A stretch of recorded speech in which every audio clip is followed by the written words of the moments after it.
This is the prosaic bit, but a brief history of the Theatre Green Book. It originated out of conversations held just before the pandemic when completely coincidentally, two architects asked the same question, which is, why is the theatre industry not responding sufficiently to the climate crisis? One of them tried to tackle this problem through talking to policymakers and funders. The other tackled it at a different level and got into the nuts and bolts of theatre production practice.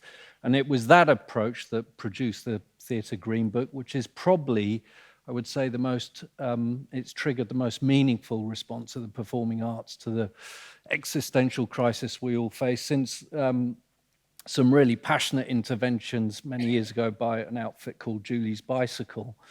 The key to the Theatre Green Book is its accessibility. Anyone who makes theatre can understand what it's saying, which I think is the big breakthrough and stopped all the years of just going down endless cul-de-sacs.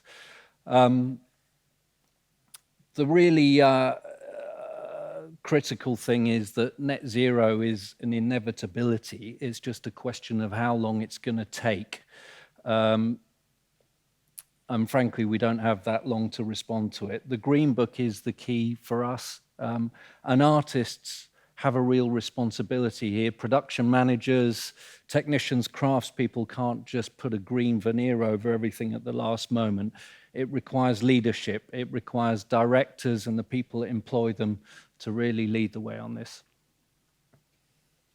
So far, hundreds of companies and individuals have signed up to the Theatre Green Book website and committed to the various standards. It's been trialled or used by all the major UK subsidised theatres and all UK opera houses. And we know this is only the tip of the iceberg. Many, many more practitioners are working this way. Many have been happy to submit the results of their trials as case studies, so we can see how the book works in practice and learn from other people's experiences. The Theatre Green Book is there to provide us with a step-by-step guide on how to make our production processes environmentally sustainable and how to integrate a circular economy into our productions, our operations, and our buildings.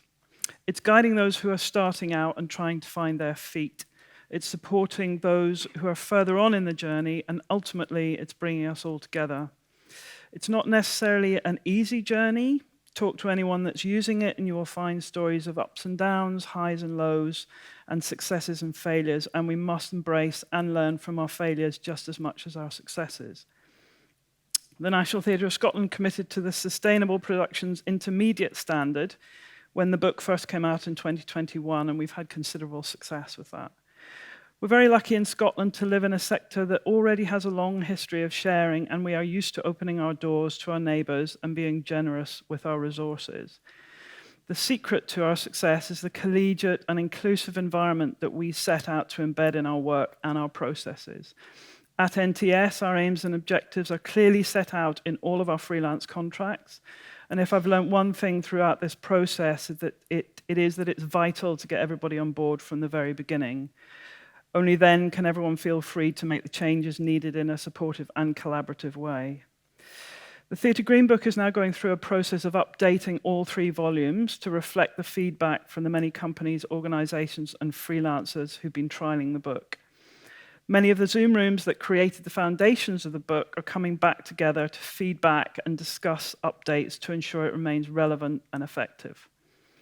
As the Green Book gathers more and more momentum, and with the leadership of us all gathered here today, it will become easier to integrate this into our work, and it will become second nature to us all. The future of the book relies on the theatre community coming together to continue to make it a leader in its field and to ensure that it becomes a common language throughout UK and further afield. The Theatre Green Book now has a formal identity and employs a project coordinator, Stephanie Thomas. We're seeking additional funding and hope to expand that role and to appoint a director. It has a steering committee made up of 3 industry bodies, the Theatres Trust, Salt UK Theatre and the ABTT, plus the 3 national companies, the NT, NTS and NTW. It is currently being used in at least 10 languages: English, Czech, Danish, Finnish, French, German, Italian, Japanese, Korean, Spanish, with Arabic, Dutch, Portuguese and Mandarin on the way. We have active partners in Denmark, Germany, Holland, Ireland, Taiwan, Korea, and networks developing in Spain, Norway, Finland, Japan, and the Czech Republic. We're working with the European Theatre Convention to develop the ETC version, and the European Theatre Forum, which is established by the European Commission, has recommended that the Green Book be adopted as a standard for sustainable theatre across Europe. We're working closely with Opera Europe to develop a Theatre Green Book engagement across European opera houses.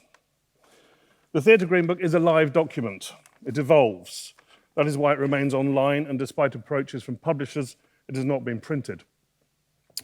We must see it in context. The Theatre Green Book helps with buildings, organisations and productions. It does not address programming or employment, for example. It is a tool for a toolkit. It is extremely easy to use. The Theatre Green Book calls for a philosophical change in approach.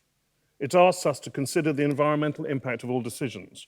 Just as we have incorporated health and safety into our everyday practices, so must we incorporate environmental sustainability.